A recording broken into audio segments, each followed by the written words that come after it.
Մրցանակ են ստանում խաղաղության ջանքերի համար աշխարհով մեկ հայտարարում, թե խաղաղությունը եկել է, աշխարհն էլ չի հիշում երևի, որ փաստաթուղթ խաղաղության պայմանագիր ստորագրված չէ։ Ընդամենը ձեռքսեղմումներ են, գրկախառնություններ։ Հենց այդ մրցանակը ստանալու հաջորդ օրը Ալիևը վերադարձավ Բաքու ու Արցախի ռազմաքաղաքական առաջնորդների համար ծանրագույն դատավճիռներ կարդաց 20 տարվա ազատազրկումից մինչև ցմահ դատապաշտում։ Բայց շարունակեցին խոսել խաղաղությունից, եղբայրությունից, նրա սանձարձակությունն այստեղ կանգ չառավ, որ նույն տեմպով է շարժվել ու նույն բեսպրեդելին է զարկ տալու նաև Արցախի պետնախարարի հարցում պարզ դառավ France 24-ին տված հարցազրույցից։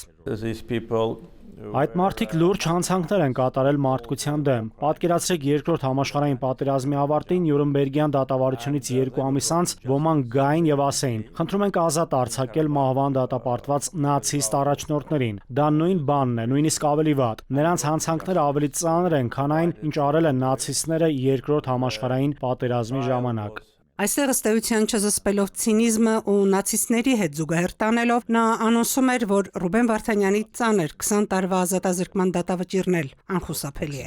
Ռուբեն Վարդանյանın ömürlük azadlıqdan məhrum olunmasına Թրամփի վարչակազմում չգիտեն, որ խաղաղություն երկու երկրի միջև պարզապես չի կարող լինել, եթե մի երկիրը պահում է մյուսի գերիներին։ Փոխնախագահ Վենսը, որ Զվարթնոցում Բաքու ուղևորվելիս խոստանում էր բարձրաձայնել գերիների խնդիրը, այս հարցը Ալիևի սեղանին չդրեց։ Հայտնի է միայն, որ Թրամփի վարչակազմը արձագանքեց Ալիևյան սանձարձակությանը, Արցախի առաջնորդներին նացիստ համարելուն, նրանց այս ծանր դատավճիռներին։ Թրամփը միայն անընդմեջ կրկնում է, թե խաղաղություն է բերել այստեղ, հենց իր ջանքերով է 32 տարվա պատերազմից հետո խաղաղություն հաստատվել։ Stand up.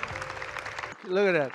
Do you believe it? 32 years. Խաղաղության խորհրդի նիստն է Վաշինգտոնում։ Հենց այն րոպեներին, երբ ներսում նա Փաշինյանին ու Ալիևին հրավիրում էր ոտքի կանգնել ձեռքսեղմումի, երբ ներսում ուրախ տրամադրություն էր տիրում, դրսում Ալիևյան բեսպրեդելն էր դարձյալ խոսում։ Ալիևի թիկնապահները Վաշինգտոնի կենտրոնում ծեծում էին ցույցի դուրս եկած ադրբեջանցի ընդդիմադիրներին։ Ներսում սակայն Թրամփը շարունակում էր խոսել խաղաղությունից։ Որ խաղաղության մասին է նա այսքան շատ կրկնում, որ փաստաթուղթն է պարտադրելու Իլհամ Ալիևին չկրակել, խաղաղ մնալ։ Ստանալ միջանց Հայաստանի տարածքի վրայով ստացավ։ Մինչ այդ էթնիկ զտման ենթարկել Արցախը, էթնիկ զտման ենթարկվեց Արցախը։ Գրավել Հայաստանի Հանրապետության տարածքից ռազմավարական նշանակության բարձունքներ։ Գրաված է պահում այդ տարածքը։ Քաղաքականապես գնահատել հայկական ազատագրական շարժումը որպես ֆաշիստական շարժում եւ դատել նրա ղեկավարներից ոմանց։ Այդ ամեն ինչը իրականացնում է եւ այդ բոլոր քայլերի նկատմամբ ստանում է Միացյալ Նահանգների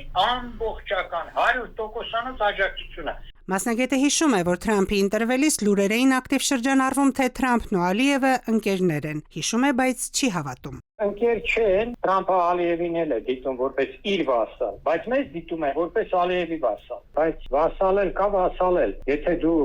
վասալ ես այն տիրոջը, որը ցանկանում է քեզ ոչնչացնել, ուրեմն դու զրկվում ես ինքնապաշտպանության քո բոլոր հնարավորություններից։ Ռազմական պատմաբանը նաև թարմ օրինակն է հիշեցնում։ Գազայում անցած հոկտեմբերին ԱՄՆ միջնորդությամբ զինադադար հաստատվեց, բայց դրանից հետո էլ Իսրայելը չի դադարել հարվածել ու սպանել պաղեստինցիներին։ 600-ից ավելի մարդ են սպանել Գազայում։ Միջնորդ ու նաև երաշխավոր Թրամփը դատապարտել է Իսրայելի քայլերը։ Հարցնում է պատմաբանն ու շարունակում, ինչու փոխնախագահ Վենսը Բաքվում չբարձրաձայնեց հայ գերիների անարդար դատավարությունների մասին։ Իսկ Թրամփը ի դեպ մինչև այս օգոստոսի 8-ի հայտնի հանդիպմանն էր դեռևս խոստանում խնդրել Ալիևին ազատ արձակել հայ գերիներին։